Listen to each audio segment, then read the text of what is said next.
संसार की पतिव्रता देवियों में गांधारी का विशेष स्थान है। ये गंधर्वराज सुबल की पुत्री और शकुनी की बहन थी। इन्होंने कौमार्यावस्था में भगवान शंकर की आराधना करके उनसे 100 पुत्रों का वरदान प्राप्त किया था।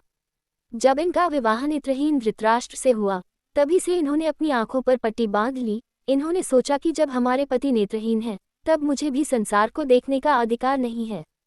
पति के लिए इंद्रिय सुख के त्याग का ऐसा उदाहरण अन्यत्र नहीं मिलता। इन्होंने ससुराल में आते ही अपने श्रेष्ठ आचरण से पति एवं उनके परिवार को मुग्ध कर दिया। देवी गांधारी पतिव्रता होने के साथ अत्यंत निर्भीक और न्यायप्रिय महिला थी। इनके पुत्रों ने जब भरी सभा में द्रौपदी के साथ अत्याचार किया, तब इन्होंने दुखी होकर उसका खुला विरोध किया। जब इनके पति महाराज धृतराष्ट्र ने दुर्योधन की बातों में आकर पांडवों को दोबारा युद्ध के लिए आमंत्रित किया, तब इन्होंने जुए का विरोध करते हुए अपने पतिदेव से कहा, स्वामी, दुर्योधन जन्म लेते ही गीदड़ की तरह से रोया था। उसी समय परम ज्ञानी विदुर जी ने उसका त्याग कर देने की सलाह दी थी। मुझे ऐसा प्रतीत होता है कि यह कुल कलंक कुरुवंश का नाश करके ही छोड़ेगा। आप अपने दोषों से सबको विपत्ति में मत डालिए। इन गीठ मूर्खों की हाँ में हाँ मिलाकर इस वंश के नाश का कारण मत बनिए। कुल कलंक दुर्योधन को त्यागना ही श्रेयस्कर है। मैंने मोहवश उस समय विदुर की बात नहीं मानी, उसी का ये फल है। राज्यलक्ष्मी क्रूर के हाथ में पड़कर उसी का सत्यानाश कर देती है। बिना विचारे काम करना आपके लिए बड़ा दुखदायी सिद्ध होगा। गांधारी की इस सलाह में धर्म, नीति और निष्पक्षता का अनुपम समन्वय है।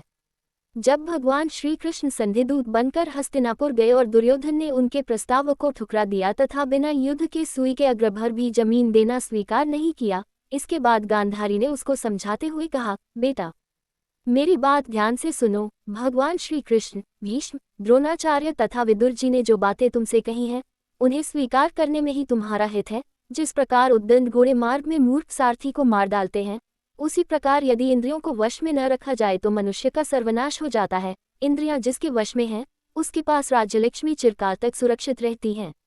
भगवान श्री कृष्ण और अर्जुन को कोई नहीं जीत सकता।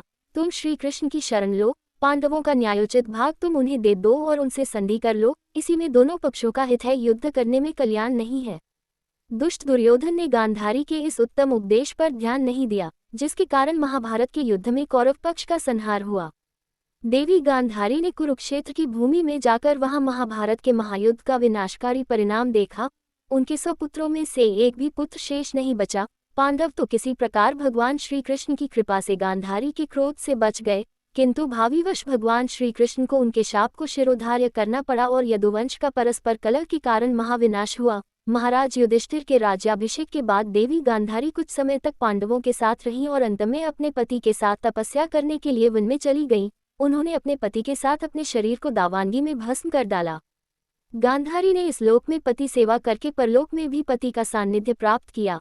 वे अपने नश्वर देह को छोड़कर अपने पति के साथ ही कुबेर के लोक में गईं। पतिव्रता नारियों के लिए गांधारी का चरित्र अनुपम शिक्षा का विषय है।